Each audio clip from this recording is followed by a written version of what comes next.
wanting to be free, walking in the streets today.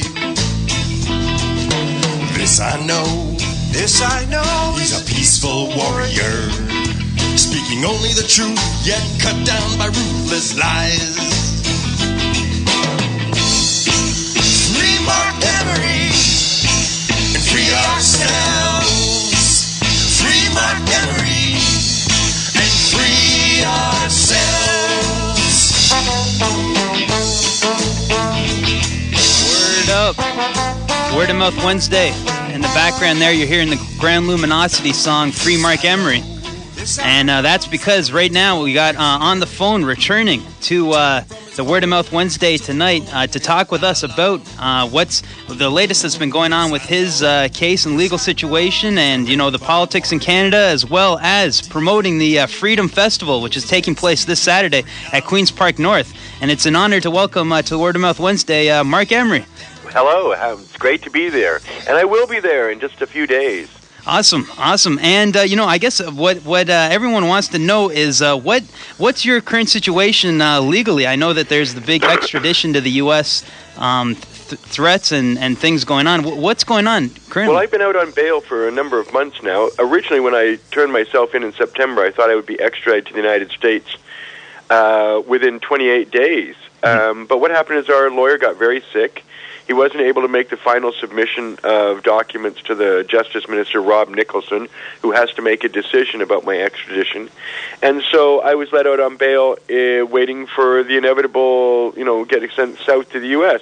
But he's been able to do that, Rob Nicholson, since January 8th, and it's almost 5 months now. And apparently he has a deadline of May 10th to order me extradited or order me not extradited. He can choose either one. And because he's received tens of thousands of calls and petitions and letters, handwritten letters, I believe that's why I'm still here, because tens of thousands of Canadians have told him not to do it. And it looks like we might have an election in as soon as 2 weeks. And oddly enough, in 2 weeks is when he's scheduled to announce whether he's extraditing me or not. So I think when the Conservatives are at their all-time low of 29%, and an election is imminent, I doubt they're going to further aggravate people to show up to vote by extraditing me. So I'm very optimistic that with all the combined pressure that Canadians have put on this government in regards to my extradition, that I will not be being sent away anytime soon, as long as people keep up the pressure.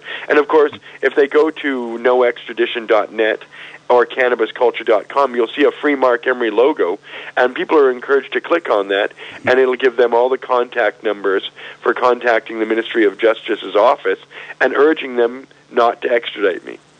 Great, yeah, and I've been trying to keep up with this situation. You know, during the fall, I was actually listening to on cannabisculture.com. I found the links to the prison podcasts, which I had been listening to in October and November, which you can find cannabisculture.com. And some of my best work I did in jail too. I often, because you get the clarity of mind in jail, because you're allowed, you can think.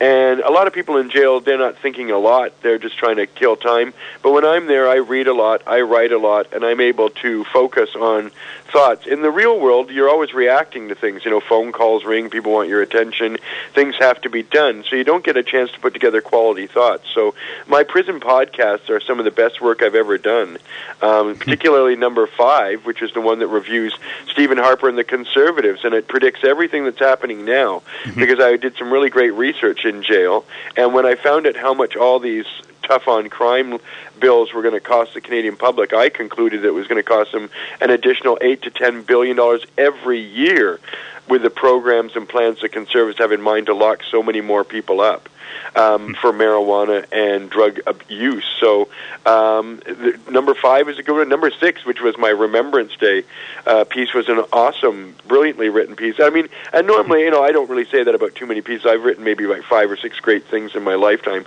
but I did some good work there that I encourage people to go to the Prison Podcast. You can find it on iTunes, and there's 9 of them. And number 5, 6, 8, and 9 are really excellent. Yeah, definitely. You definitely can get a lot of information from those, and I really got the sense of the bad conditions in the jails, and then the sense that you were being moved around I guess, well, I was moved around a lot at the beginning, but that's something you end up trying to get used to because prison is such an awkward experience for a normal person. When I say normal person, most of the people in jail are people who've been there before, and they're also people that you would anticipate were going to end up in there inevitably. Most of the people I meet in jail don't have a father of any note. They don't have good parents. They didn't have good parents. They really had a chaotic childhood. So I'm one of the few people that end up in jail who have a lot of love in their life and people who care about them and what have you. So for someone who's grown up with a lot of love in a normal environment, being in maximum security for 2 months is a very difficult and onerous thing. You never go outside. You see the set. You're locked in your cell 18 to 20 hours a day. It's a very tiny cell. And this was in the U.S.? But, you know, as long as you're like me and you can read and you can write, then the time is not terribly spent.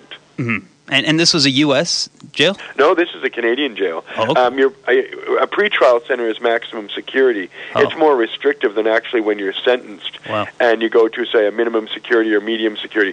Hopefully in the United States, after I wend my way through their system, if I get sent there, I'll end up in a minimum security prison where I perhaps can work on a garden or get to go outside, which I never saw in the 60 days I was in jail in North Fraser pretrial. Wow.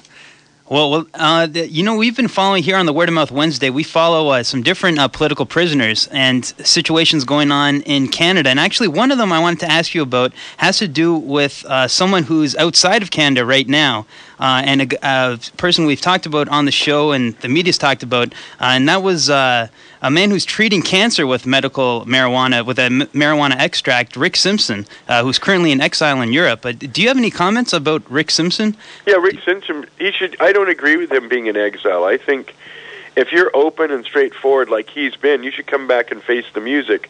Like, I'm not opposed to being tried in Canada for the seed activities I did, because I'm proud of what I did, and I think it has a purpose, and there's a meaning that I would enjoy explaining to the jury or to a courtroom. And if I get sent to jail, then that's the way it goes. The reason I oppose my extradition is because that's a purely political persecution. It's not related to Canadian law. It's not related to Canadian justice. It's not related to the fact I'm Canadian and did all my activities in Canada. Excuse me. Right. Rick Simpson, he's just buggered off, and he should come back to Canada.